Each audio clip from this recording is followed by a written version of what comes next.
Okay. So in previous lecture we've understood about funguses where we've discussed about 4 different classes of fungus. English बोला कल के lecture पे हमने fungus के बारे में पढ़ा, जहाँ पे हमने पढ़ा कि फंगस जो होते हैं 4 टाइप के होते हैं, 4 क्लास के होते हैं. एक होता है, हाँ बोलो धीरज. फाइकोमाइसीड्स, एस्कोमाइसीड्स, बेसिलोमाइसीड्स और ड्यूटेरोमाइसीड्स. हाँ, कौन नालायक होता है जिससे सेक्सुअल रिप्रोडक्शन नहीं आता है? सेक्सुअल रिप्रोडक्शन जिससे नहीं आता. हाँ, गलत तरीके का सेक्सुअल रिप्रोडक्शन करता है. लास्ट वाला नाम बताओ. नीट वाले को तो बोल नहीं सकता ना लास्ट वाला. ड्यूटेरोमाइसीड्स. एग्जांपल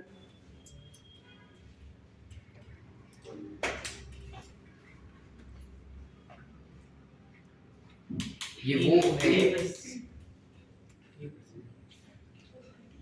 वो है जो तेरे बॉडी में ऐसा इन्फेक्शन कॉज करता है जिसकी वजह से इचगार्ड लगाया जाता है. अब तो बिल्कुल नहीं आता है सर. 1 2 3 4.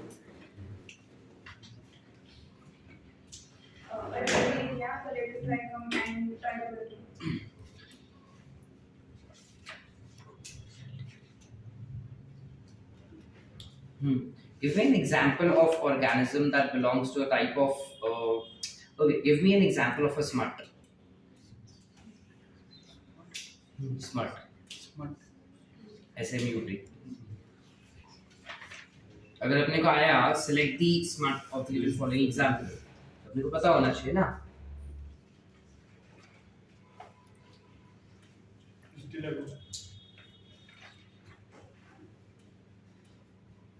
रस्ट का एग्जाम्पल.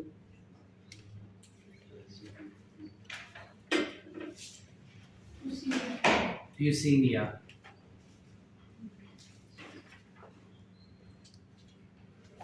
तुम रिवाइज करके बैठा करो बेटा, ठीक है? अपना ये साल वेस्ट नहीं होना चाहिए, ठीक है? Please make sure that you revise and sit for the lectures.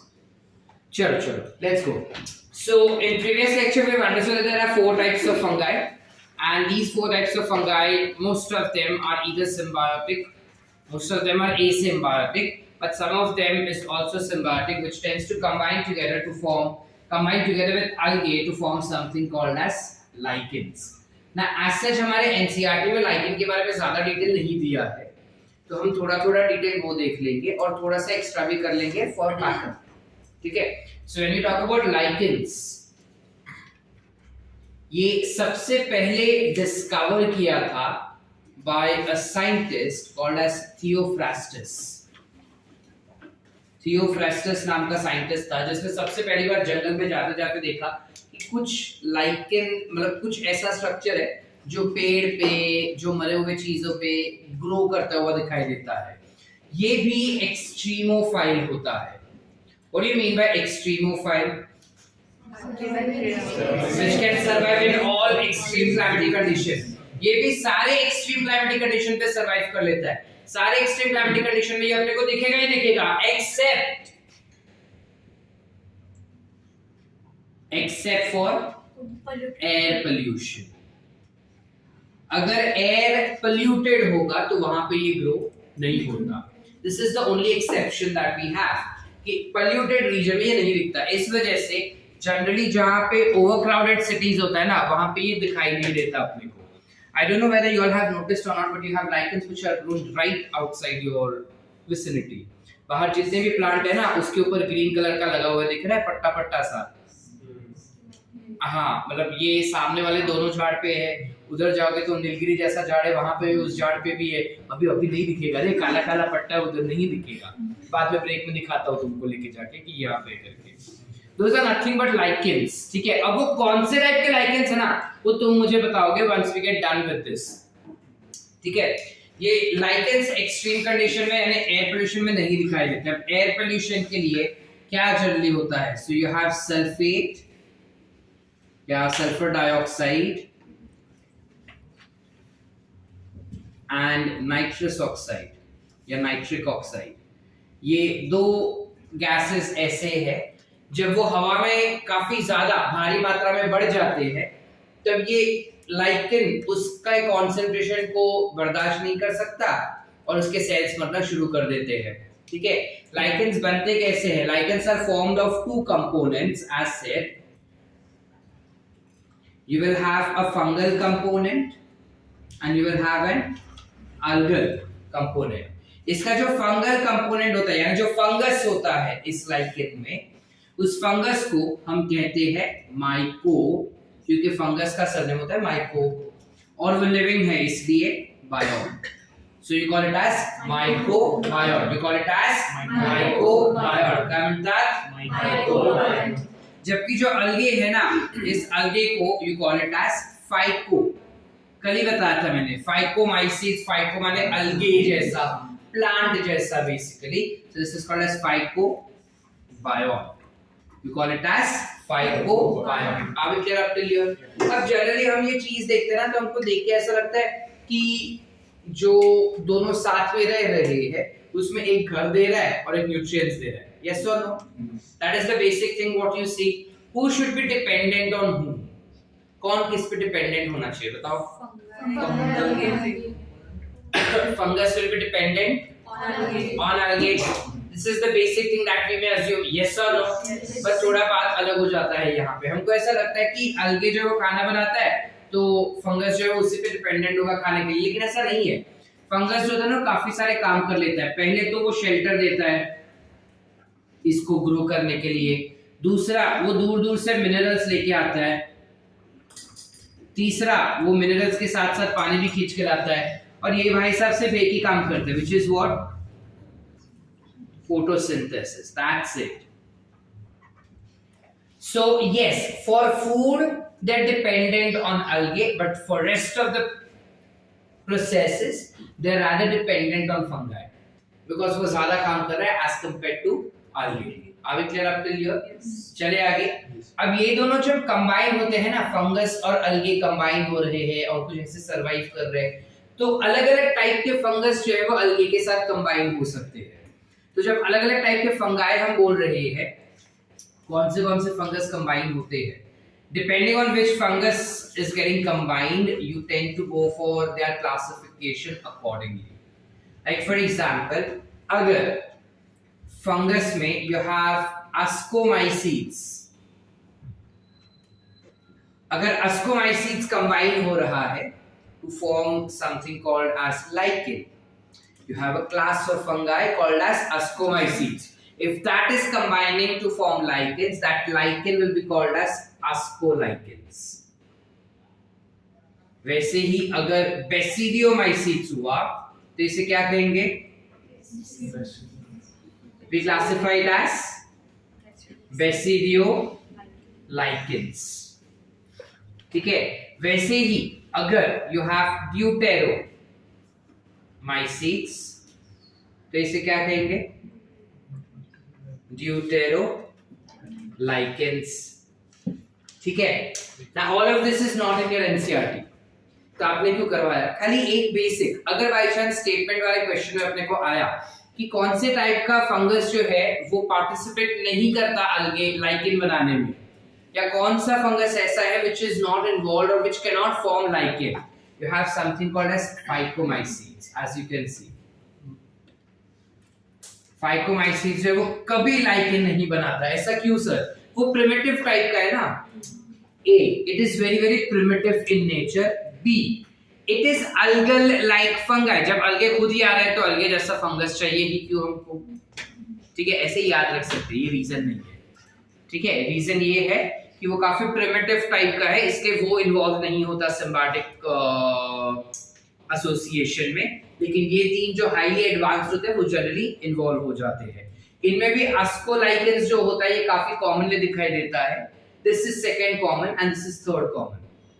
ये दोनों बहुत ही कम होते हैं, मोस्टली ascolichens ही लाइकेंस बनाए जाते हैं, मतलब ascomycetes ही लाइकेंस बनाने में इन्वॉल्व होंगे most of the time, whereas rest of the two are very less या कम इन्वॉल्व होते हैं लाइकेंस बनाने में। ठीक है, चलो आगे। yes. समझ रहे हैं? Yes. Yes. नाउ क्या है? आदित्य पीछे वाले का? हाँ श्रेयस। श्रेयस, चलो कुछ नया नाम है।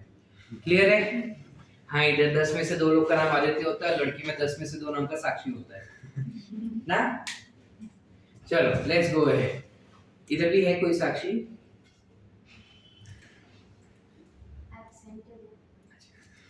और इधर आदित्य है? तू भी आदित्य ही है ना? चलो मतलब ऐसा चिट लेके बैठते पेरेंट्स, लड़का हुआ तो 3-4 नाम घुमा फिर के आदित्य। चलो हाँ लकी ड्रॉ। नहीं नाम का ट्रेंड, अच्छा तभी ट्रेंड था आदित्य वैसा। चलो सो अब इसमें ना एक और तरीका है क्लासिफिकेशन का। वो तरीका बेस्ड होता है उसकी बॉडी पे। अब बात निकलता है बॉडी का, तो पहले इसका बॉडी कैसा होगा सर? सो इसका body is thallus body. Thallus म्हणजे काय? It cannot be differentiated into root, stems and leaves. अब क्योंकि उसका बॉडी को रूट, स्टेम और लीफ में नहीं डिफरेंशिएट कर सकते, तो इसके पास रूट, स्टेम और लीव्स नहीं होते हैं, ठीक है। लेकिन since they are since they have algae present in them, by default they will be what? Photosynthetic. ये खुद अपना खाना खुद बना सकते हैं, they do not rely on plants, ठीक है। and where are they growing? They tend to grow on moist wooden logs या फिर tree trunks, या फिर they can grow on stones etc. अलग अलग जगह पे ग्रो हो सकता है, ठीक है। इसके अलावा they can also be classified based on their thallus body. पहले एक क्लासिफिकेशन हम किए based on fungus that it carries, अब हम क्लासिफिकेशन कर रहे हैं based on the thallus body, the type of thallus body it has, ठीक है। तो अगर टाइप ऑफ थैलस बॉडी का हम बात कर रहे हैं, इसका थैलस कंप्लीटली फ्लैट हो सकता है। तुम लेट्स से इमेजिन करो कि तुमने एक पेपर लिया, उस पेपर को जला दिया, जला के मैंने उसको ऐसा कचरा किया, ऐसा कर कर कर, और फिर उसके बाद मैंने उसको चिपका दिया कहीं पे, तो कैसा दिखेगा? वैसा होता है ये वाला, which is called as crustose lichen. You call it as crustose lichen, which is dorso-ventrally flattened in nature. Dorso-ventrally माने dorsal ventral, बराबर? dorsal and ventral. dorsal माने पीछे का,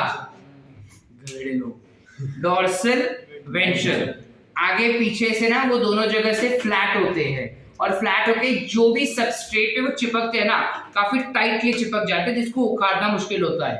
वो चीज को कट ही करना पड़ेगा या स्लाइस करके निकालना पड़ेगा, उतना फॉर्मली वो अटैच हो जाता है प्लांट से, ठीक है, या किसी भी सबस्ट्रेट से। That is crustose lichen. Then किसी में वो डॉर्सोवेंट्रली फ्लैटेंड होता है, लेकिन लीफी स्ट्रक्चर होता है, मतलब ऐसा होगा वो कुछ leafy structure. I am trying to draw it in 3D, imagine if you can. ऐसे लीफी स्ट्रक्चर होता है, ये पूरा ग्रीन ग्रीन होता है, ठीक है। And they are attached to the substratum very tightly by this particular structure. The structure is called as rhizine. You don't need this information दे रहा हूं मैं खाली। ये rhizine होता है, rhizoid जैसा, imagine root जैसा होता है तो rhizoid जैसा है ये, तो it is called as rhizine. तो दूसरा जो अपन पढ़ने वाले हैं lichen का classification is called as foliose lichen. foliar यानी लीफी, तो foliose lichen यानी लीफ जैसा lichen। ये कंप्लीटली पत्ते जैसा ही ग्रो होता है और दिखता भी पत्ते जैसा है। ये थोड़ा जाड़ा होता है, इसके जितना पतला नहीं होता, थोड़ा जाड़ा होता है, और उसके नीचे ऐसे स्ट्रक्चर भी दिखाई देंगे जो उनको किसी भी सबस्ट्रेट के ऊपर अटैच होने के लिए हेल्प करेगा। समझे कि नहीं? आगे क्लियर? चलो आगे। और एक तीसरा होता है which is called as fructicose lichen. You call it as fructicose lichen. अब ये fructicose lichen क्या होता है? ये लाइकन डॉर्सोवेंट्रली फ्लैटेंड होता है, लेकिन फ्लैटेंड होने के साथ साथ वो कुछ ऐसा बल्ज्ड चीज भी बना देता है जो काफी कलरफुल होता है। और ये बल्ज्ड चीज जो बना रहा है ना, ये क्या हो जाएगा उसका फ्रूटिंग बॉडी। इसको हम खा सकते हैं क्या सर? हाँ, चेरी और रास्पबेरी के जैसा खाएंगे क्या सर? नहीं, बिकॉज सारे fruticose lichens are not edible, some of them are edible. तो जो एडिबल है उसको तुम खा सकते हो, समझे? क्योंकि ये फ्रूटिंग बॉडी बनाता है तो फ्रूटिकोस लाइकेन, क्योंकि ये लीफी है इसलिए फोलियर लाइकेन, और क्योंकि ये क्रश किया हुआ पेपर के जैसा दिखता है, डॉर्सोवेंट्रली फ्लैट होता है, इसलिए क्रस्टोस लाइकेन। ठीक है, तो 3 टाइप के लाइकेन हम क्लासिफाई कर सकते हैं बेस्ड ऑन थैलिस, एंड 3 टाइप के क्लासिफाई कर सकते हैं based on type of fungi. अब ये जितने भी लाइकेन अलग अलग क्लासेस में हमने क्लासिफाई किए रहेंगे ना, ये सारे के सारे लाइकेन के पास काफी सारे अलग अलग खूबियां होती है। जैसे they have lot of uses, like for example they can be used for preparation or extraction dye or stain। अलग अलग डाई और स्टेन बनाने में यूज किया जाता है। ऐसा क्यों sir? Because they are very colourful in nature, they are very colourful in nature, एकदम ऐसा ब्यूटीफुल कलर्स जो देखने में देखते ही तुम मोहित हो जाओ एकदम। ऐसा purple, lavender, blue, green, yellow, orange, red, shades of lavender, मस्त कलर में दिखते हो सारे। इस वजह से उनके कलर्स को निकाल के, मतलब उसके कलरफुल पिगमेंट्स जो होते हैं ना, पिगमेंट्स को निकाल के अलग अलग डाई बनाए जाते हैं। मतलब बेसिकली कॉस्मेटिक वगैरह में इसका इस्तेमाल होता है। सो दूसरा हो गया कॉस्मेटिक क्यों? बिकॉज उसमें से मिलता है एसेंशियल ऑयल्स, और एसेंशियल ऑयल्स मिल रहा है मतलब कॉस्मेटिक्स में परफ्यूम्स भी आ गए तुम्हारे। इसके अलावा लिटमस पेपर सुना है? लिटमस पेपर बनाने में भी हम लाइकेन का इस्तेमाल करते हैं। ठीक है, इसके अलावा काफी सारे मेडिसिन्स, माइंड यू कैंसर के जो मेडिसिन्स होते हैं ना, कुछ कैंसर के मेडिसिन्स भी इसमें से बनाए जाते हैं। फॉर एग्जांपल किडनी कैंसर अगर रहेगा किसी को, या लिवर कैंसर रहेगा किसी को, तो उस टाइप के कैंसर के लिए जो मेडिसिन्स लगते हैं वो इनमें से किसी लाइकेंस में से भी उठाया जाता है या बनाया जाता है। इसके अलावा they are utilised for production of organic acid. अलग अलग ऑर्गेनिक एसिड बनाने में काम आ जाएगा, जैसे सिट्रिक एसिड हो गया, या फिर ऑक्सैलिक एसिड हो गया, एसिटिक एसिड हो गया, ठीक है, ग्लूकोनिक एसिड हो गया, फ्यूमैरिक एसिड हो गया। ये सारे अलग अलग टाइप के एसिड्स भी बनाए जा सकते हैं इसके लिए। इसके अलावा इसकी काफी ज्यादा इंपॉर्टेंट रोल है in ecology. It has a lot of ecological importance, very highly important for ecology. Why sir? क्योंकि ये इकलौता या फिर पहला ऐसा ऑर्गेनिज्म है जो डेजर्ट कंडीशन में काफी बेहतरीन तरीके से ग्रो हो जाता है। आई रिपीट, ये पहला ऐसा ऑर्गेनिज्म होता है, मतलब पूरा बंजर धरती रहेगा ना, पूरा बंजर, पानी का एक बूंद भी नहीं रहेगा, ऐसे टाइप के इलाके में जो बड़े बड़े पत्थर होते हैं ना, उन बड़े बड़े पत्थर में, उन बड़े बड़े रॉक्स पे ग्रो हो जाता है ये lichen. Rockside desert are found to have lichens growing on them. Sir, will it cause weathering? Yes. How? Why is it growing on that? Because it basically causes weathering. Weathering is what? Rock को तोड़ के soil बनाना. So I'll simply write soil formation. Soil formation के process को क्या कहते हैं पता है? हाँ,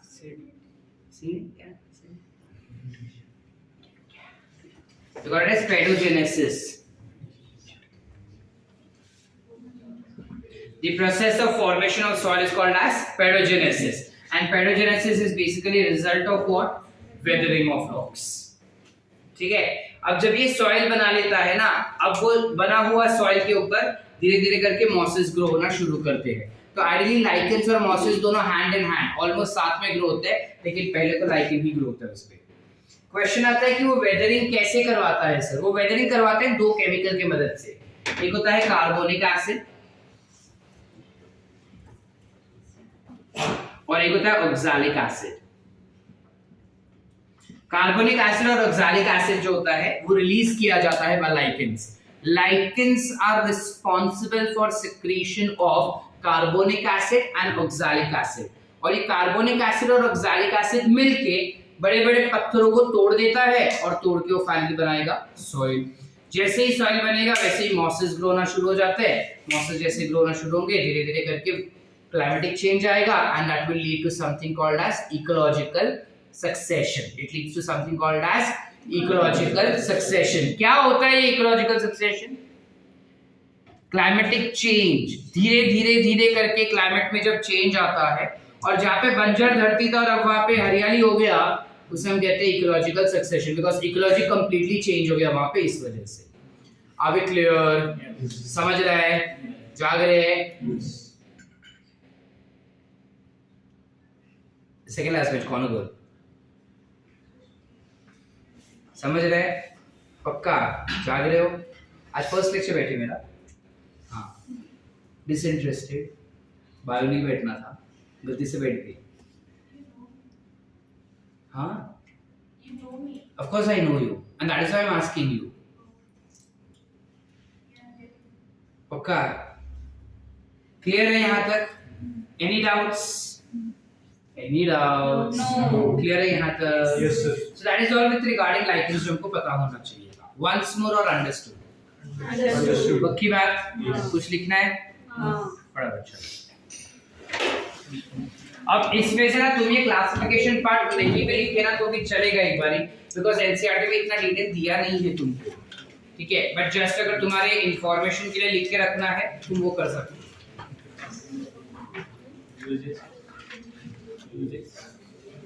यूजेस तो लिखेगी ना बेटा। लाइकेंस के अलावा we also have something called as mycorrhizae, which is also another symbiotic association.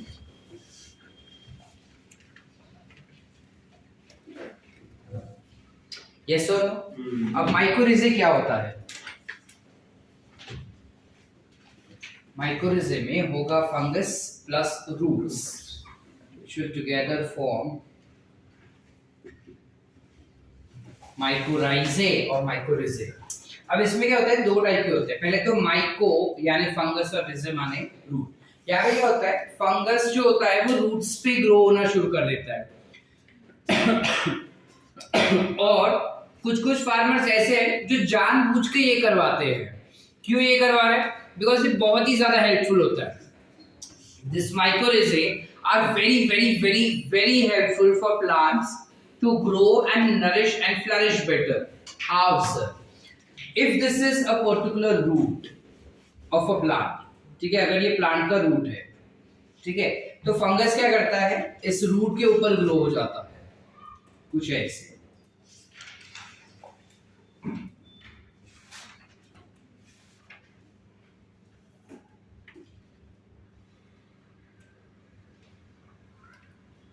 ऐसे पूरा ग्रो हो जाता है, ठीक है। अब जब वो इस रूट के ऊपर ग्रो हो रहा है ना, कुछ इस प्रकार रूट को अटैच होकर वो ग्रो हो रहा है। जब ऐसे ग्रो होता है तो वो दूर दूर तक लैटरली ग्रो होता है। क्या होता है? किसी किसी जगह पे पानी का बहुत कमी होता है, तो जो प्लांट्स के रूट्स होते हैं ना वो ज्यादा डीप तक नहीं जा सकते। अब अगर वो ज्यादा डीप तक नहीं गए तो पानी नहीं खींच पाएंगे, तो फार्मर्स क्या करते हैं? ये फंगस को छोड़ देते हैं अंदर सॉइल में। जब फंगस को वो सॉइल में छोड़ देंगे तो वो फंगस फटाफट फटाफट मल्टीप्लाई करेगा। सिर्फ बिना पानी का, मैंने बोला पानी का कमी है, एब्सेंस ऑफ वाटर नहीं बोला, पानी का कमी है, तो वो पानी को ढूंढते हुए ग्रो होते जाता है।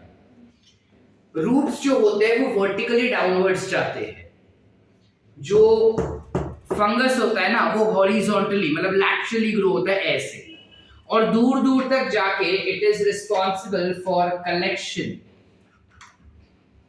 Of water plus minerals. अलग अलग वाटर्स और मिनरल्स और काफी सारे ions like potassium ions and calcium ions को वो गैदर करता है सॉइल में से। ठीक है, सॉइल में से ज्यादा कैल्शियम और पोटेशियम को जमा करता है और काफी सारे अलग अलग मिनरल आयंस भी जमा करता है, और उनको जमा करने के बाद by the process of diffusion it will diffuse inside the plant, कुछ ऐसे, समझा कि नहीं?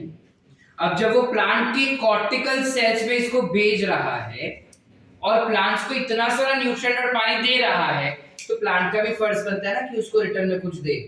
तो प्लांट इन रिटर्न क्या करता है, उसको शेल्टर देता है पहली बात, सेकेंडली उसको नाइट्रोजन प्रोवाइड करता है उसके सेल डिवीजन के लिए वगैरह, अपार्ट फ्रॉम दैट उसको खाना प्रोवाइड करता है वो, ताकि वो ग्रो ज्यादा अच्छे से हो सके, समझे? चलो आगे, एक ये तरीका होता है, कुछ ऐसे भी फंगसेस होते हैं जो उनका राइजोइड्स होते हैं ना, राइजोइड्स, वो राइजोइड्स को ऐसे करके they tend to grow inside, इनके राइजोइड्स जो होते हैं ना वो कॉर्टिकल सेल्स के अंदर ग्रो होते हैं। कॉर्टिकल सेल्स माने क्या?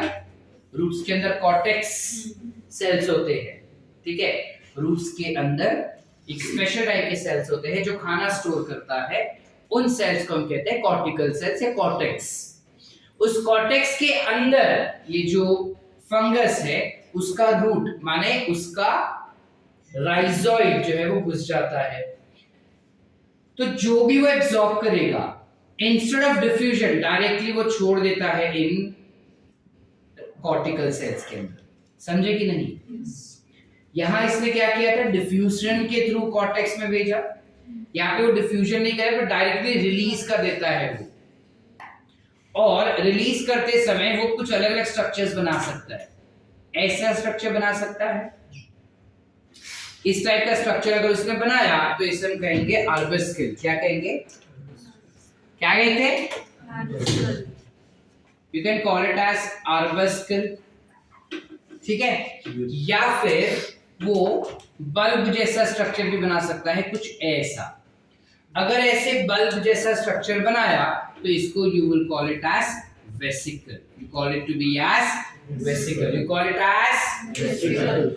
तो क्योंकि इसके पास कैपेबिलिटी होता है कि वो वेसिकल जैसा भी स्ट्रक्चर बना सकता है और आर्बस्किल जैसा भी स्ट्रक्चर बना सकता है, इस वजह से इस टाइप के माइकोराइजे को you call it to be as vesicular arbuscular mycorrhizae, VAM, you call it as vesicular arbuscular mycorrhizae. अब क्लियर?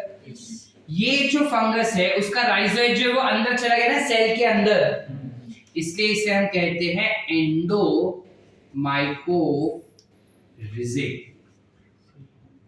ये अंदर घुस नहीं पाया था ना, इसलिए इसे क्या कहेंगे? Ectomycorrhizae. Are we clear? Yes और नो?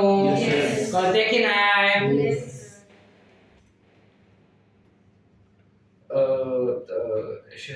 श्रेया के आगे ग्रीन टी शर्ट, पक्का? नाम क्या है आपका? समझ रहे हैं कि बाउंसर? पक्का? तो जब पूछ रहा हूँ समझा कि नहीं, हाँ या ना बोलो बेटा।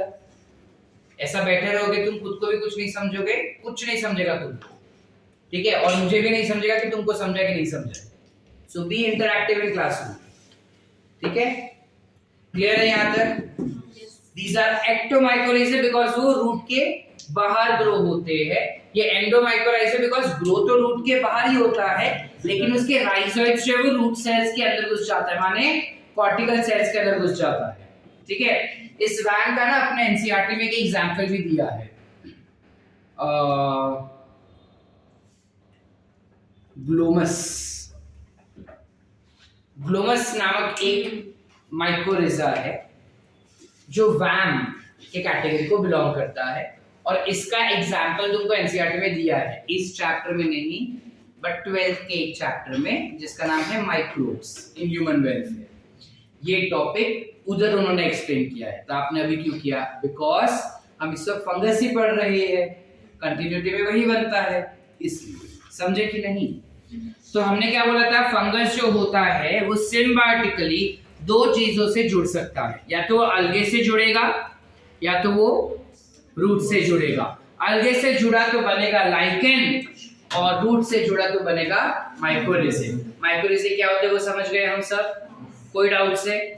अब ये चीज इतना स्पेसिफिकली क्यों दिया इस चैप्टर में? And also lichens as well as mycorrhizae, इस माइकोरिजे तो नहीं खैर बिकॉज वो अलग ऑर्गेनिज्म नहीं है, खाली नाम दिया है। यहाँ पे ये पूरा अलग ऑर्गेनिज्म के जैसा ग्रो करता है। तो ये जो लाइकेंस होते हैं ना, this is the drawback of R H. Whittaker's classification, कि उस क्लासिफिकेशन में लाइकेंस जैसे ऑर्गेनिजम्स को कोई जगह नहीं दिया था।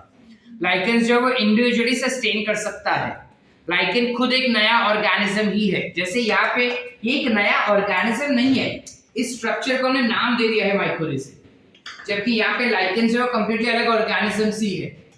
अब जो भी लाइकेंस इस दुनिया में एग्जिस्ट करते हैं उनको अलग से किंगडम देना चाहिए था, बिकॉज ना वो अलगे जैसे ना वो फंगस जैसे, तो अलग से किंगडम देना चाहिए था। लेकिन आर.एच. विटेकर ने उनको कोई किंगडम दिया ही नहीं, उनको डाल दिया फंगस में। ये आर.एच. विटेकर का ड्रॉबैक था। So this is the first drawback that we understood. Second drawback was that कि किंगडम प्रोटिस्टा उसका मिसलेनियस किंगडम है, बिकॉज उसमें कोई स्पेसिफिसिटीज नहीं है। तो वो बोलता है कि एनसीईआरटी बोलते हैं कि सबसे हॉरिबल चीज जो आर.एच. विटेकर ने किया है ना, वो ये है कि किंगडम प्रोटिस्टा में उसने कुछ जस्टिफिकेशन नहीं दिया, बिकॉज वहां पे फंगस जैसे भी ऑर्गेनिजम्स एग्जिस्ट करते हैं, वहां पे एनिमल जैसे भी एग्जिस्ट कर रहे हैं, वहां पे प्लांट जैसे भी एग्जिस्ट कर रहे हैं, वहां पे कोई फोटोसिंथेसिस कर रहा है, कोई ऐसे ही खा रहा है, कोई पैरासाइट बन रहा है, किसी के पास सेल वॉल है, किसी के पास नहीं है। अगर सेल वॉल भी है तो भी अलग अलग केमिकल से बने हुए सेल वॉल है। जैसे अगर मैं बोलूं कि कोई गुरुरुक करके कोई एक प्लांट है, अब गुरुरुक करके प्लांट हमने कोई सुना ही नहीं ना, अब गुरुरुक करके एक प्लांट है, अब मैं बोला कि प्लांट है तो तुमको पता है ना कि उसका सेल वॉल जो है सेल्यूलोज से ही बना होगा। अगर मैं बोलूं कि ये प्रोटिस्ट है लेकिन प्लांट लाइक प्रोटिस्ट है, you will imagine it to have cellulose as its cell wall, but what if it doesn't have cellulose, it has pectin as its cell wall? It's a drawback because कोई uniformity नहीं है। तो kingdom protista कहा जाता है कि वो सबसे गंदा मिस्टेक था साइंटिस्ट का, और उसमें आर.एच. विटेकर का भी, बिकॉज उसने भी इस प्रोटिस्टा को अलग से सेग्रीगेट करने का कोशिश नहीं किया। ठीक है, जैसा अर्नेस्ट हैकेल ने बनाया उसने वैसे का वैसे ही रख दिया था। समझे कि नहीं? Are we clear up till here? So there are two drawbacks that we spoke as of now. One is lichens did not get their deserving place. Second, protista was a very confusing kingdom that was present. Third that we have is some types of organisms, I would not say, but some types of substances like viruses, which are highly infectious and acellular, they also did not find their place in Whittaker's classification. This was third and major drawback of R H. Whittaker. I hope यहाँ तक clear हुआ? ठीक है, ये मैं लिख नहीं रहा हूँ, मैं इमेजिन कर रहा हूँ, मैं ऐसा मान के चल रहा हूँ कि तुमको समझ चुका है और तुम खुद से इसका नोट डाउन कर लोगे। ठीक है, क्लियर है? Can I erase? चलो आगे चलते हैं। उसका थर्ड जो मेजर ड्रॉबैक था ना, वायरसेस वाला, तो वायरसेस वाला देख लेते हैं कि वो ड्रॉबैक क्यों माना जा रहा है और ये वायरसेस होते क्या है बेसिकली।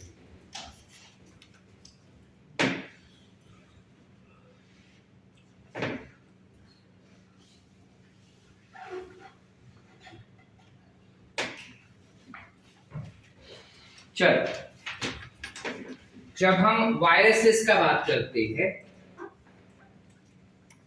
क्या ना इरेज दिस, लिखना ये तुमको इरेज कर दो, लिखने गए मैं हाँ बोले ना, लिखने गए, चलो नहीं करता, वायरसेस पढ़ ले रहे थोड़ा, I give you time to write, wait समझ लो पहले, नहीं तो वायरस नहीं समझेगा। बहन समझ लो पहले, हम दे रहे हैं टाइम आपको। हाँ, सो वायरसेस का ना पहले हम डिस्कवरी ढूंढ लेते कि कैसे लोगों ने इसको डिस्कवर किया था।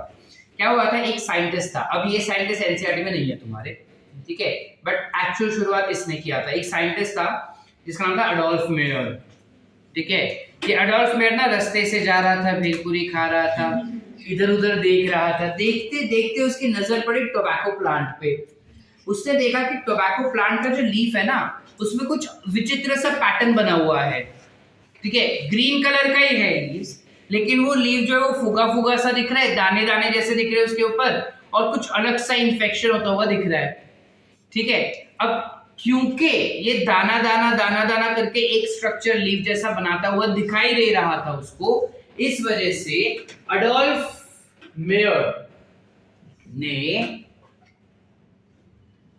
हमको ये बताया कि टोबैको में मोज़ैक डिजीज भी होता है।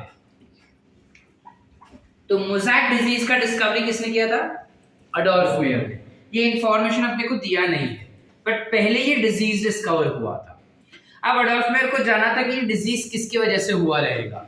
तो अडोल्फ मेयर ने काफी सारे एक्सपेरिमेंट्स परफॉर्म किए, जहाँ पे उसने इन्फेक्टेड टोबैको प्लांट को लिया, उसको स्मैश किया और उसको स्मैश करने के बाद चेक किया कि क्या हो रहा है करके।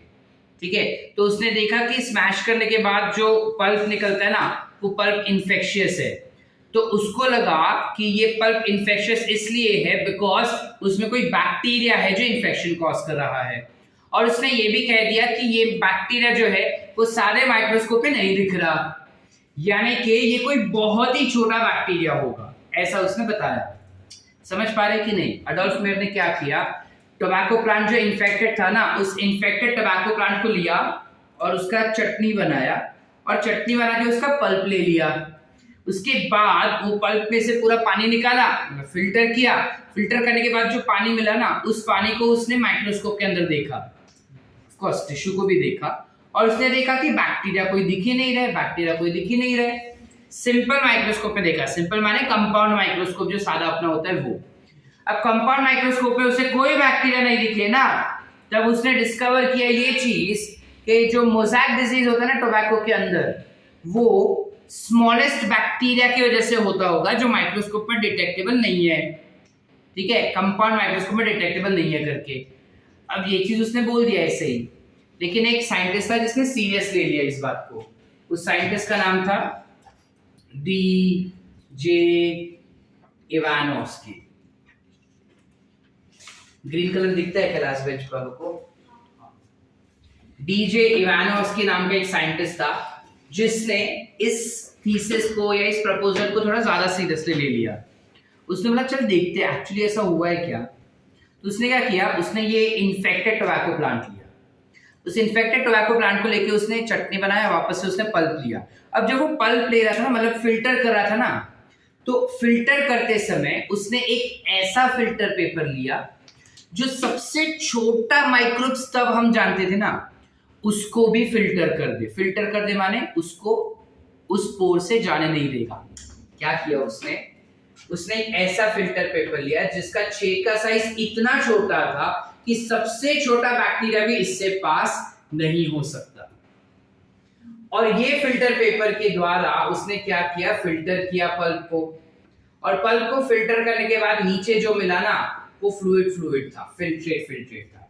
अब वो बोला सबसे छोटा बैक्टीरिया जो मेयर ने बोला वो तो मैंने फिल्टर कर लिया, अगर उससे इन्फेक्शन होता होगा सबसे छोटे बैक्टीरिया से, तो ये filtrate is free from infection ना।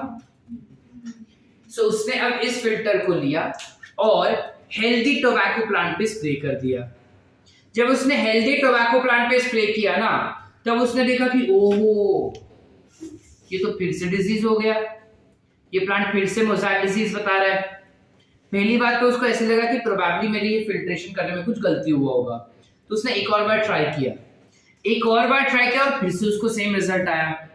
Just to confirm his result एक और बार किया, मतलब 3 बार उसने एक्सपेरिमेंट परफॉर्म किया और तभी भी उसको सेम रिजल्ट्स आए। तो बोला कि बॉस गलती अपना नहीं है, ये कुछ ऐसा बैक्टीरिया है जो स्मॉलेस्ट से भी स्मॉल है।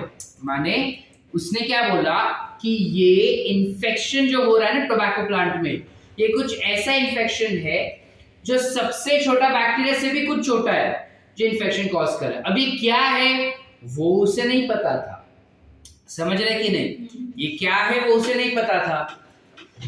इसमें डी.जे. इवानोव्स्की का फिर क्या रोल हुआ? So he said to be the discoverer of virus. सबसे पहली बारी वायरस को नोटिस तो इसी ने किया था, हालांकि नाम वो नहीं दे पाया था, नाम अपने को लुइस पास्चर ने दिया था, but your NCERT states that term virus was also given by D.J. Ivanovsky only. So we consider that and go ahead. Are we clear? कि नहीं? उसने बताया कि ये जो इन्फेक्शन है ना वो वायरस ने किया है। फिर टर्म वायरस भी डीजे इवानोव्स्की ने ही दिया हमारे लिए।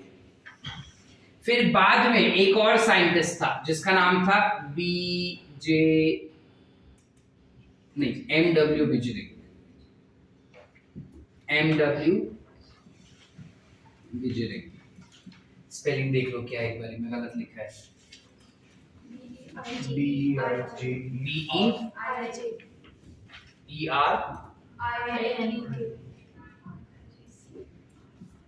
सी भी आता है बीच में, नहीं ना?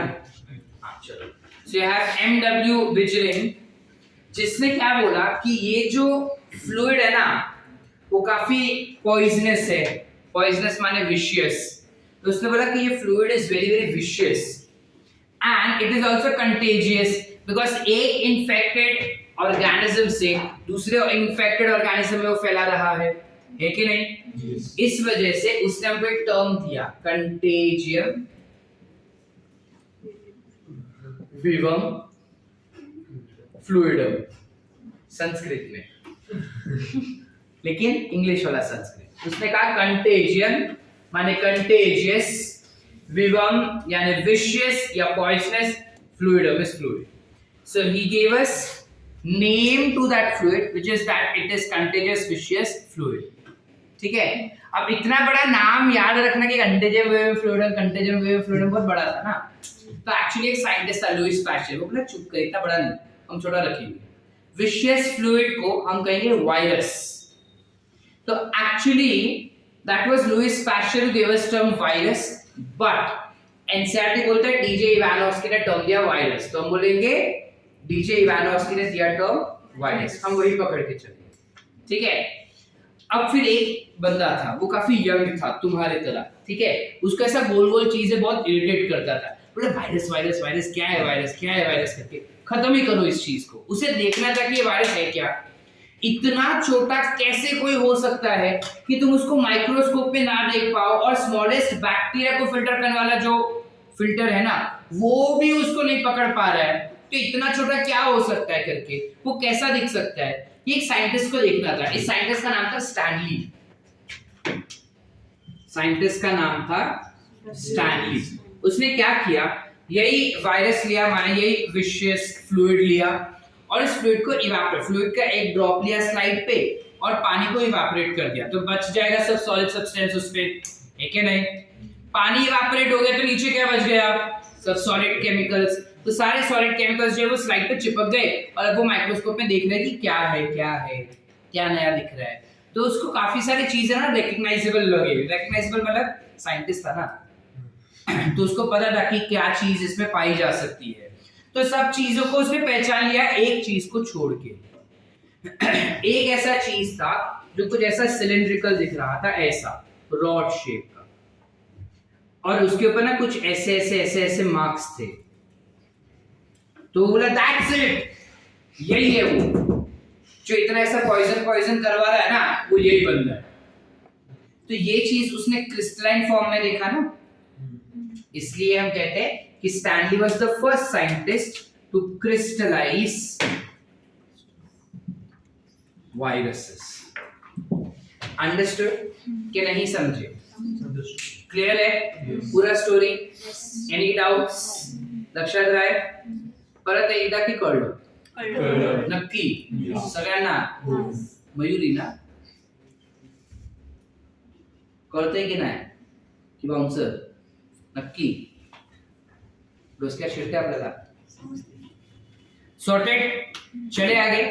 अब विद दैट रिस्पेक्ट वायरसेस के प्रॉपर्टीज क्या क्या होंगे, पहले इतना लिख लो, फिर वायरसेस के प्रॉपर्टीज देखता हूँ। ये सब इरेज करके पूरा वायरस एक साथ देखते हैं, ठीक है? It is Louis Pasteur who gave, नए वाले एनसीईआरटी के हिसाब से। चलो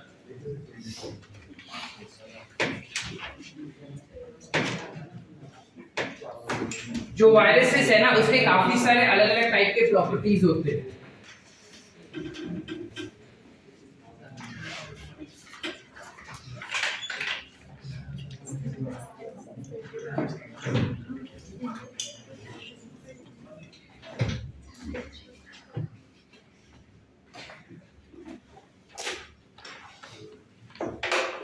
वायरसेस के काफी अलग अलग प्रॉपर्टीज होते हैं. Like for example the first property of virus is that उनके बॉडी के अंदर, उनके स्ट्रक्चर के अंदर there is no metabolic reaction that takes place. एक भी मेटाबॉलिक रिएक्शन उनके बॉडी में होता ही नहीं. ठीक है, मेटाबॉलिक रिएक्शंस यानी क्या? Or catabolic and anabolic reactions. So there are no catabolic or anabolic reactions that occur in its body. ठीक है. इसके अलावा they do not have cellular organization. Now because they do not have any cellular organization, it is pretty obvious that they do not even obey law of या फिर cell theory. They do not obey cell theory because they do not have cellular organization. इस वजह से viruses are also called as acellular substance. कभी भी जब corona virus का भी बात होता है ना, साइंटिफिकली अगर बोला जाएगा ना, तो corona virus is not a viral cell. We always pronounce a scientist, a person who is into science will never ever use organism or a cell behind virus. It will always, that scientist will always say it is viral particles या viral substances because ये असेल्यूलर है. इसके पास cell जैसा कोई substance है ही नहीं.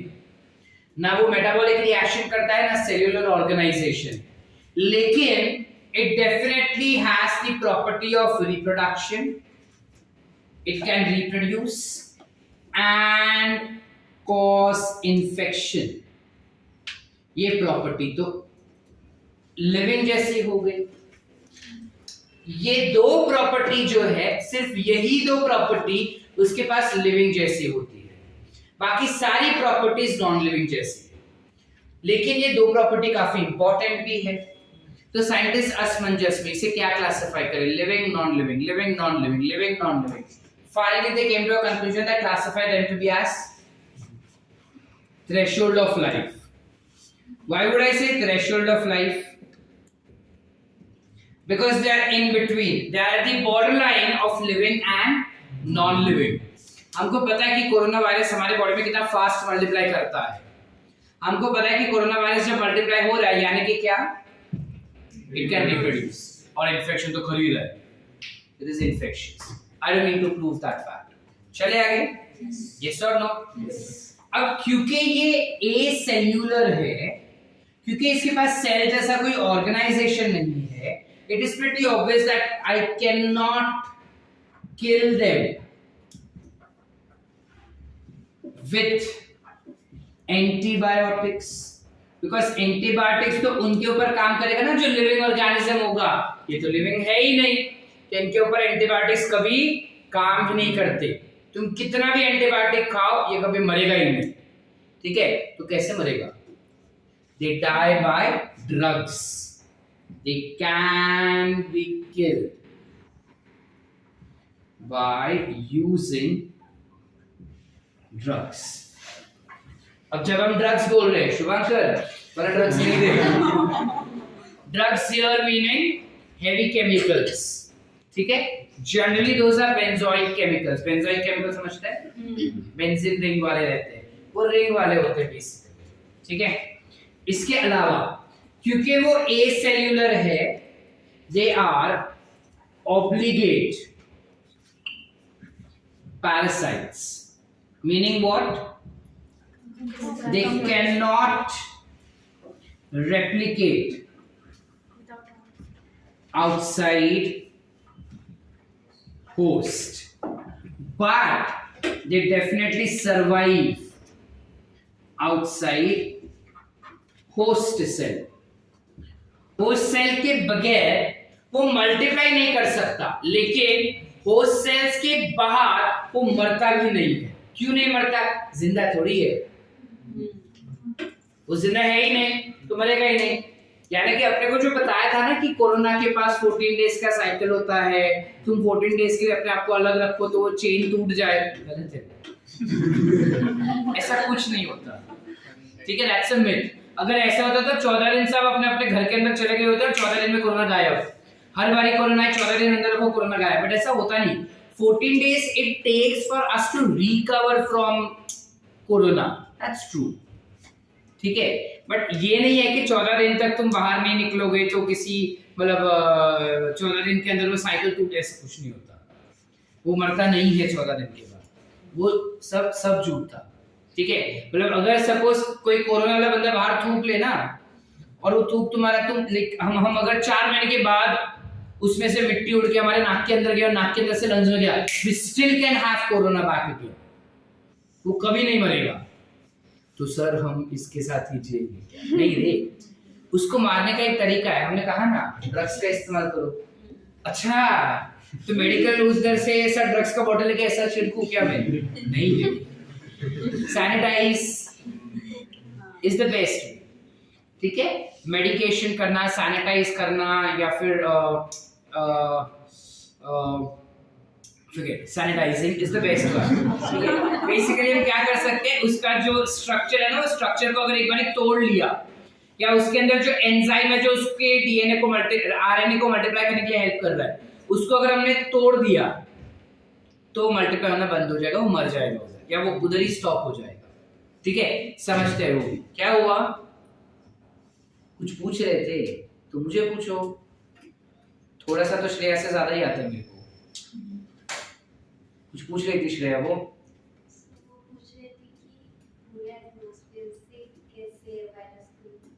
Atmosphere से कैसे वायरस को निकालना। अगर वायरस बीच में, ये भी जब कोरोना नया था ना, तब ये भी बताते थे कि कोरोना जो हवा में है, तो हवा ही दूषित हो चुकी है इसकी वजह से।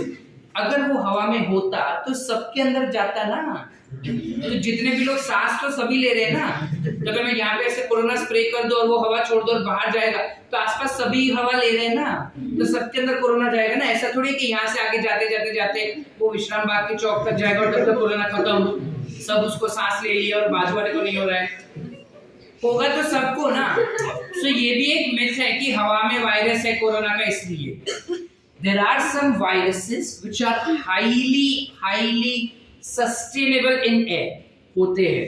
ऐसे भी वायरसेस है जो हवा में रहते हैं और हवा के थ्रू स्प्रेड होते हैं, या हवा में अगर छोड़ दिया तो सभी और जो भी उसके आसपास रहता है वो सब इन्फेक्ट हो सकते हैं इस वायरस से। इस टाइप के वायरसेस को इस्तेमाल किया जाता है ओनली इन बायोवॉर्स, नोवेयर एल्स, ठीक है। बाकी ऐसे रेगुलरली कॉमनली चलते हुए नहीं मिलते अपने, ठीक है। मेरे को पूछ लियो तुम, चले आगे। अरे आगे नहीं, समझा कि नहीं?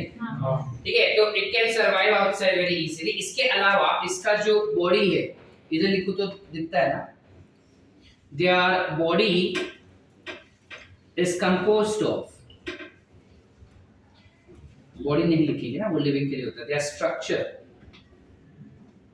Is composed of nucleic acid covered by a protein layer which is called as capsid. Furthermore, this capsid is composed of a basic unit which is called as capsomeres या कैप्सोमियर। समझे कि नहीं? जो वायरसेस होते हैं उनके पास होता है न्यूक्लिक एसिड्स। अब न्यूक्लिक एसिड कोई भी हो सकता है, double stranded DNA, single stranded DNA, double stranded RNA, single stranded RNA, कुछ भी हो सकता है। और इस न्यूक्लिक एसिड के आसपास उसके पास एक प्रोटीन का कवरिंग होता है कुछ ऐसा, और ये जो प्रोटीन का कवरिंग उसके आसपास होता है, इस पूरे कवरिंग को you call it as capsid. Individually इस प्रोटीन को हम कहते हैं कैप्सोमियर, लेकिन पूरे इसको हम कहेंगे क्या? कैप्सिड। समझ पा रहे? और सेंटर वाला जो होगा that will obviously be nucleic acid. Not applicable नहीं है न्यूक्लिक एसिड, समझा कि नहीं? क्या दानिश भाई समझ पा रहे? Everyone are we clear? नक्की जाओ पुढे. चल अब वायरसेस इतने सारे हैं ना, इसके साथ साथ एक बहुत इंपॉर्टेंट प्रॉपर्टी है इसका, which is that they are highly specific to their host. They are highly specific to their host. म्हणजे काय सर? म्हणजे कभी सुना है कि मैंगो प्लांट को एड्स हो गया हो? नहीं होता ना. कभी सुना है कि कोई बर्ड ऐसा ऊपर से उड़ रहा था और वो HIV पॉजिटिव हो?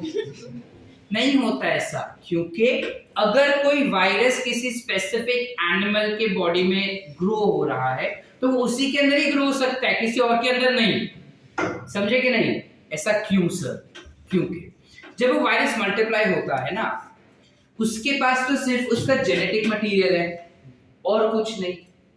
ये जेनेटिक मटेरियल को मल्टीप्लाई करना होगा उसे. अगर उसे अपने आप को मल्टीप्लाई करना है तो ये जेनेटिक मटेरियल को मल्टीप्लाई करना होगा. इस जेनेटिक मटेरियल को मल्टीप्लाई करने के लिए उसको काफी सारे रॉ मटेरियल्स चाहिए ना. यस और नो? समझ पा रहे हैं या नहीं?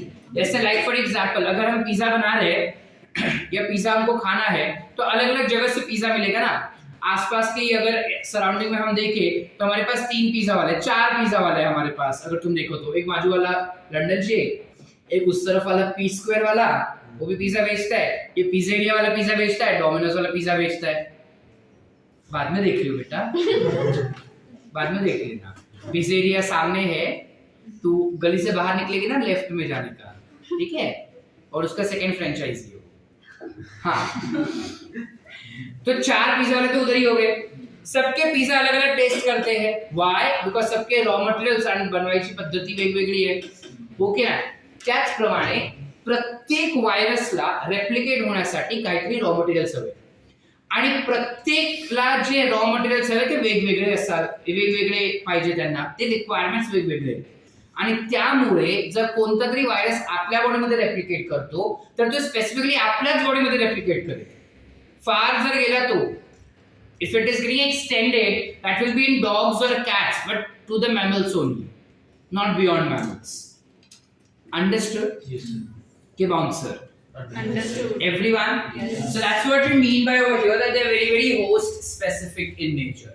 So talking about host specificity, based on that we have 3 types of viruses. एक जिसे हम कहते हैं प्लांट वायरस, एक जिसे हम कहेंगे एनिमल वायरस, और एक जिसे हम कहते हैं bacterial virus.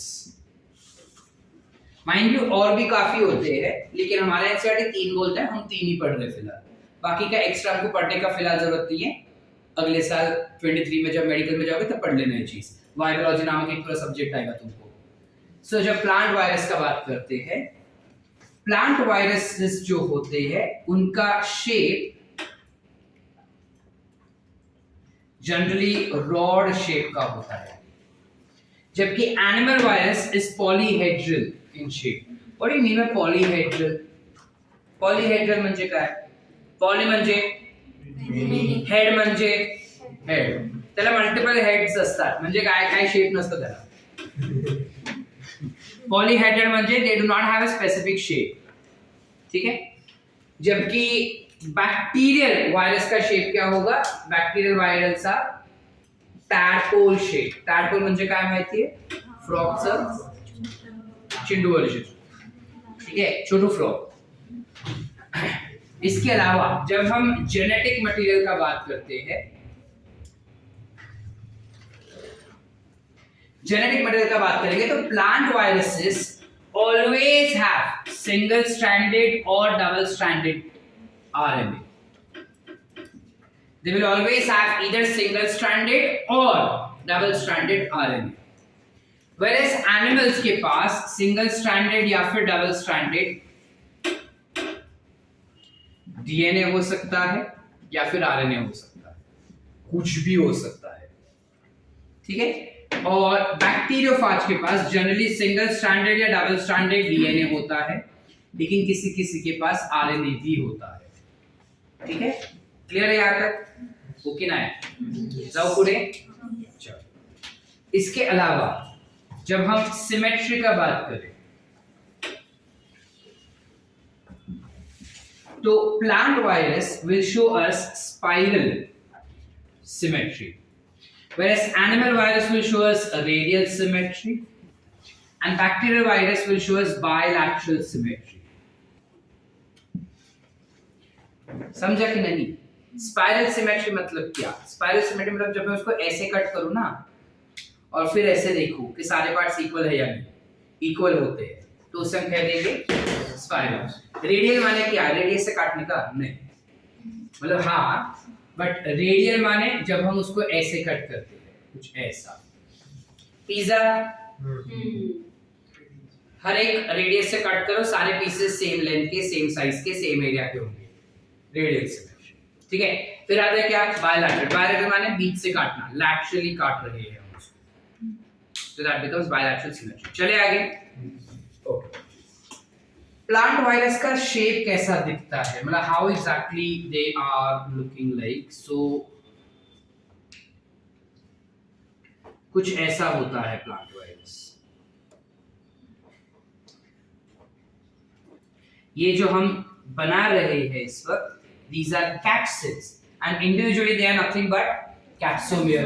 so if you just notice it ना, इसको मैंने ऐसे कट किया, ऐसे कट किया, ऐसे कट किया, ऐसे कट किया, तो वो सेम दिख रहे हैं ना, equal halves दिख रहे हैं। That's why they are classified to be as spiral symmetrical। This is what? Capsomer, and together they are what? Capsid। इसके बीच में से जेनेटिक मटेरियल बाहर निकलेगा, या बीच में से जेनेटिक मटेरियल होता है। आसान। Talking about examples, plant virus का एग्जांपल दे सकते हैं हम कोई? Tobacco mosaic virus, cauliflower mosaic virus, chilli mosaic virus, et cetera. बात करते हैं एनिमल का। तो एनिमल वायरस का स्ट्रक्चर कुछ ऐसा होता है, random, they do not have a specific shape, बीच में जेनेटिक मटेरियल, और इसमें ना होशियारी, कुछ ऐसा ऐसा भी होता है। ये कौन सा वायरस बनाया पता है? नहीं हाँ, मतलब कोरोना भी दिखता कुछ ऐसा ही है, दिस इज एचआईवी लड़क। ठीक है, सो एग्जांपल बता दो इसके क्या क्या हो सकते हैं। एचआईवी, कोरोना, और क्या?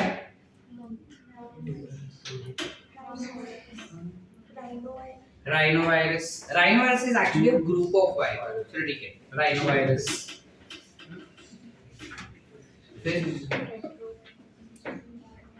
HSV, herpes simplex virus, papilloma virus, etc।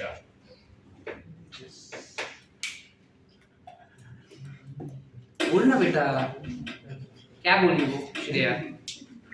अब वो बोल ही नहीं रही तो मैं तेरे को ही पूछूंगा ना।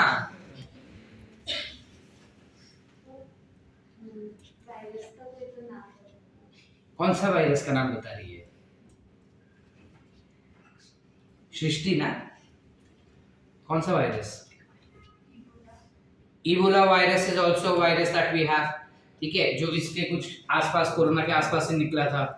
ठीक है, बहुत सारे वायरस है। स्वाइन, अपना बर्ड फ्लू में भी एक वायरस होता है, स्वाइन फ्लू वाला भी एक वायरस, बहुत सारे। इंसानों के तो तुम पूछो उतने कम है, बहुत सारे। ठीक है, हाँ चलो आगे चले। Next we jump up for bacterial virus. Bacterial virus ना कुछ ऐसा दिखता है।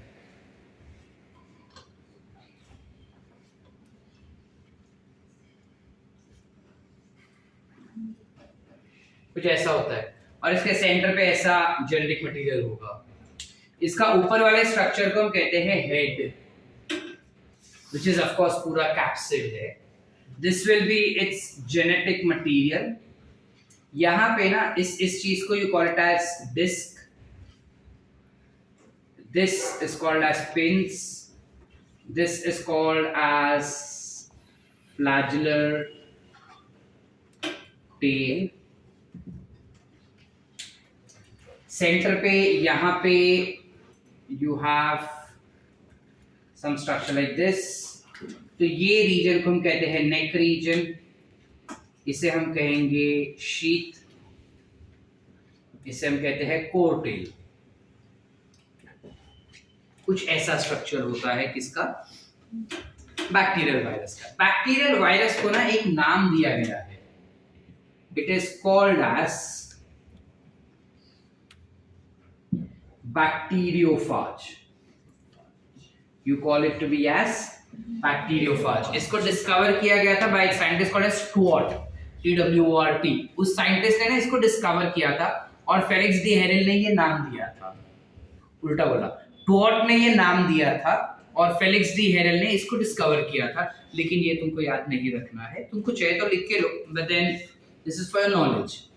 क्लियर है यहाँ तक? ठीक है।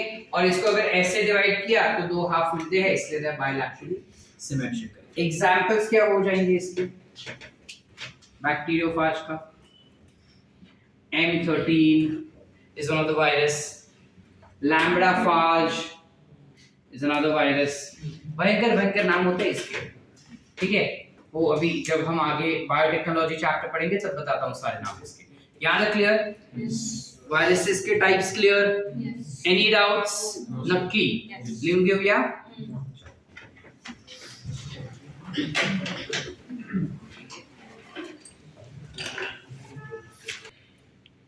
चलो, coming up to the last part, which is एक और केमिकल डिस्कवर किया गया था जो वायरस जैसा ही काम करता था, वायरस जैसा ही इन्फेक्शन कॉज कर रहा था और दिखने में वो वायरस से थोड़ा अलग था। ठीक है। अब क्योंकि वो दिखने में वायरस से थोड़ा अलग था, इसलिए वो वायरस जैसा हो गया और वायरस खुद नहीं हुआ। तो अगर मैं बोल रहा हूं कि ये वायरस जैसा है, तो जैसे के लिए हम कौन सा टर्म यूज करते हैं? You will have oil. Understood? Yes. So we are considering next concept right now, which is viroid. ये viroid क्या होते हैं basically?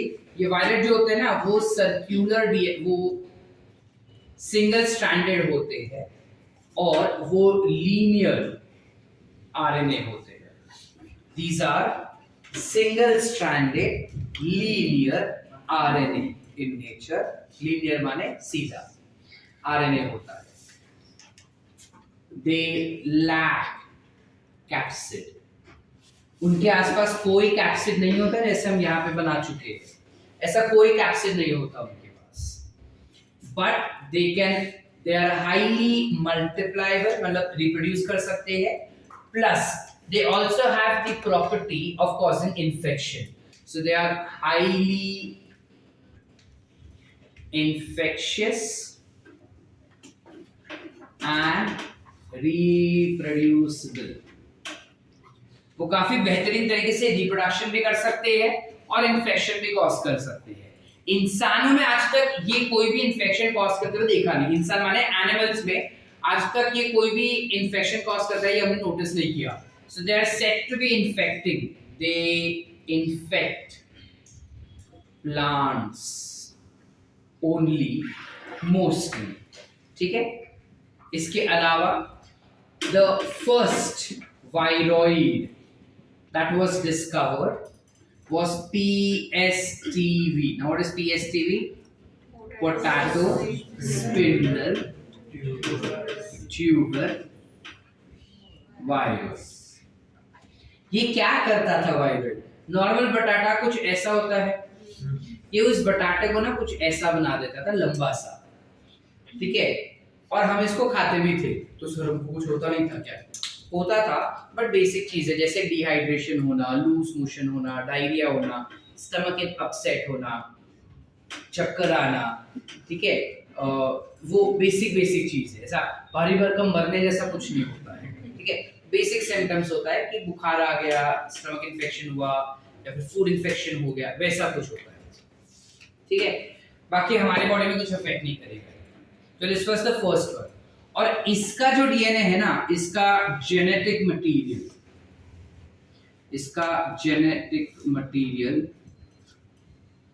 is 10 times smaller than smallest virus, यानी सबसे छोटा जो वायरस है ना उसका जितना जेनेटिक मटेरियल है, मतलब जेनेटिक मटेरियल का जो लेंथ है उससे 10 गुना छोटा इस PSTV का लेंथ था, which was almost 356 base pair only. 356 base pair समझता है? 356 बेस पेयर से बना हुआ था ये। क्लियर है? चलो आगे। ठीक है, इसके अलावा who discovered this? So this was very firstly discovered by Theodore Day। ठीक है, क्लियर है कि नॉट क्लियर? कौन से साल में? 1971। ठीक है, इसके अलावा जब हम वायरसेस का बात कर रहे थे हमने कहा कि वायरसेस को ना अगर तुम सेल्स के बाहर निकालो तो उसे मल्टीप्लाई नहीं कर सकते, मतलब कोई भी तरीका तुम निकालो सेल्स के बाहर वो मल्टीप्लाई होगा ही नहीं। बट ये क्या है? ये तो आरएनए है, सिर्फ आरएनए।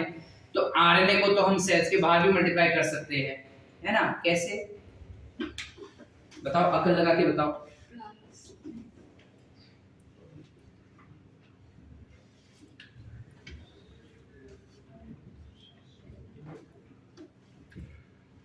बताओ बताओ फटाफट। एक टेक्निक डिस्कवर किया था किसी साइंटिस्ट ने जहां पे हम जेनेटिक मटेरियल को मल्टीप्लाई कर सकते हैं। हाँ, पीसीआर में हम जेनेटिक मटेरियल को मल्टीप्लाई कर सकते हैं। तो इसको होस्ट सेल्स के बाहर निकाला ना, तो बाहर निकाल के भी हम उसको मल्टीप्लाई कर सकते हैं with the help of PCR. Are we clear? And that's why we say that we can replicate outside the host cell also, unlike viruses. ठीक है, तो इसको वायरस जैसा क्यों कहा सर? वायरस जैसा इसलिए कहा बिकॉज ये भी नॉन लिविंग है, लेकिन ये भी मल्टीप्लाई हो सकता है और इन्फेक्शन कॉज कर सकता है। ये भी बहुत ही छोटा है, छोटे बैक्टीरिया से भी छोटा है, इस वजह से हम इसको वायरस जैसा कहते हैं। क्लियर है? चले आगे। ऐसा ही एक और प्रोटीन होता है जो हमारे बॉडी में पाया जाता, हमारे मतलब एनिमल्स के अंदर जल्दी देखा जाता है।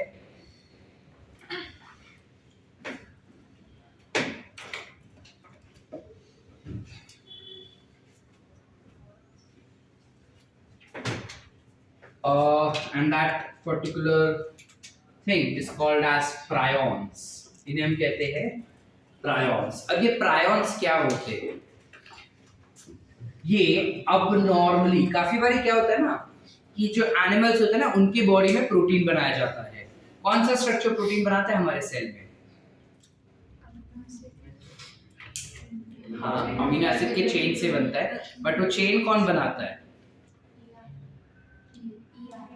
कौन सा ER? Which is rough endoplasmic reticulum, and they are capable of doing that because they have something called as ribosomes present in it. Yes or no? So it is basically ribosome that has the capability of synthesizing what? Protein. काफी बार क्या होता है ना, कुछ abnormality हो जाता है, यानी जब वो प्रोटीन बनाता है, हर एक प्रोटीन फोल्ड होता है, प्राइमरी स्ट्रक्चर से सेकेंडरी में जाता है, सेकेंडरी से टर्शियरी में जाता है, ऐसे फोल्ड होते जाता है। कभी कभार कुछ कुछ प्रोटीन जब फोल्ड होते हैं ना, वो फोल्ड होते समय गलत फोल्ड हो जाते हैं।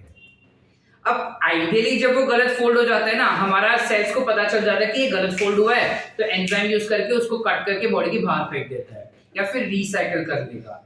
लेकिन कुछ फोल्ड्स इतने खतरनाक हो जाते हैं कि हमारा सेल्स उसको रिकॉग्नाइज करे उसके पहले वो इन्फेक्शन कॉज कर देता है हमारे बॉडी में, और फटाफट फटाफट फटाफट मशीन बनाते जा रहा है, उसको बनाते जा रहा है, उसको बताते जा रहा है, हमारा बॉडी कुछ रिएक्ट करे उसके पहले इन्फेक्शन कॉज हो जाता है। इस टाइप के अबनॉर्मली फोल्डेड प्रोटीन्स को जो इन्फेक्शन कॉज कर सकता है उसे हम कहते हैं प्रायॉन्स। समझे कि नहीं? So this prion is nothing but abnormally folded proteins that can cause infection, जो इन्फेक्शन कॉज कर सकता है। समझे कि नहीं? ठीक है, अब इन्फेक्शन कॉज कर रहा है तो किस में कर रहा है? जैसे यहाँ पे हमने बोला कि ये सिर्फ प्लांट में इन्फेक्ट करता है, they are found to infect animals only. ये सिर्फ एनिमल्स में इन्फेक्शन कॉज करते हुए देखा गया है और किसी में नहीं। अगर एनिमल्स में इन्फेक्शन देखा तो किस किस में देखा है? अब तक 2 ही में देखा है हमने। एक हमने काऊ में देखा है, एक हमने इंसानों में देखा है। काऊ में और इंसानों में सेम तरीके से इन्फेक्शन करते हुए देखा है हमने, यानी कि वो ब्रेन पे ही काम करता है। जब हमने काव में देखा ना, तो काव में हमने देखा कि it is capable of causing bovine encephalo something. देख सकें जल्दी, एंसेफेलो, हाँ, बोवाइन स्पॉन्जीफॉर्म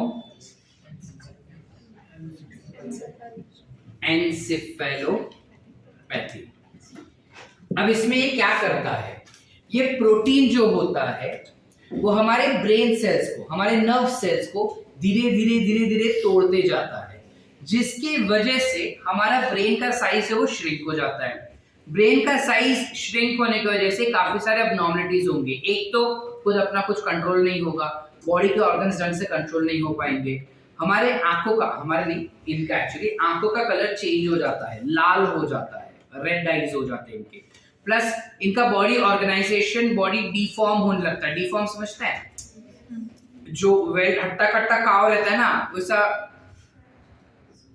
बॉडी विचित्र शेप का हो जाता है। मतलब उसका पैर, एक पैर तगड़ा होगा तो एक पैर पतला होगा, समथिंग लाइक दैट। और वो खूंखार बन जाता है। खूंखार समझता है? जंगली गाय बन जाती है, जो बेचारी अच्छी सी नाटन दूध दे रही थी, अब वो लाते मारने लगती है, खाने लगती है, वो कार्निवोरस बन जाती है। So this is the effect of prion. ऐसा सेम टू सेम ह्यूमंस में भी होता है। ह्यूमंस वाले इस डिजीज को हम कहते हैं CJD। डिटेल में नहीं बता रहा, you call it as CJD। Disease भी कह सकते हैं CJ disease, which is CR Jakob disease, या फिर you also call it as CJD disease. अब इस डिजीज में क्या होता है? ज़ॉम्बी, बस ये वही है, ठीक है। और जनरली ये अपने को साउथ अफ्रीका के सारे जंगलों में ही दिखता है, बिकॉज ऐसे बेमतलब से डिजीज उधर ही से उत्पन्न होते हैं, ठीक है। तो हमको हो सकता है, अच्छा हाँ, बहुत इंपॉर्टेंट, दिस प्रायन से होने वाले डिजीजेस दे आर कंटेजियस। मतलब अगर मुझे हुआ रहेगा, ठीक है, ज़ॉम्बी डिजीज, और मैंने थोड़ा खांस लिया और ये करके मैंने इसको छू लिया, और वो बंदा ऐसे करके ऐसे कर दिया तो उसको भी होगा ये, ठीक है। या मैंने छींक लिया और ये बंदा उधर छींका मैं, और वाह तो उसको भी हो सकता है ये disease. Did you understand or not? That's CJD disease. They are highly contagious in nature.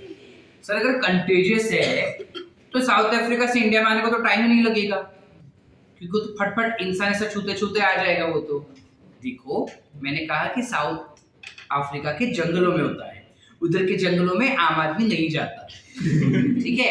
और जंगलों में होता है यानी सभी को होगा ऐसा जरूरी नहीं है। जिनको ये डिसीज हो जाता है ना, वो इतना खूंखार हो जाता है कि उसको खाने में इंसान का ब्रेन ही चाहिए। जो बोलते हैं ना दिमाग मत खा मेरा, ये एक्चुअली दिमाग खाते हैं इंसानों का।